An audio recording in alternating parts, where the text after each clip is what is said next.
సర్వోన్నతుడా, సర్వాధికారి, గొప్ప దేవా, నీ బంగారు పాదాలకు నా స్తుతి స్తోత్రములు. సిబిసి మొదటి రోజు నుండి ఇప్పటి వరకు మమ్మల్ని కాచి కాపాడినందుకు నీకు స్తోత్రాలు నా ప్రభువా.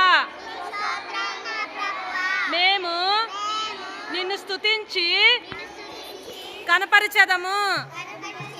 నీవు మాతో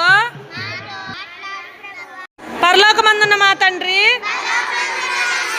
మీ నామం పరిశుద్ధపరచబడును గాక, మీ రాజ్యం మాకొచ్చును గాక,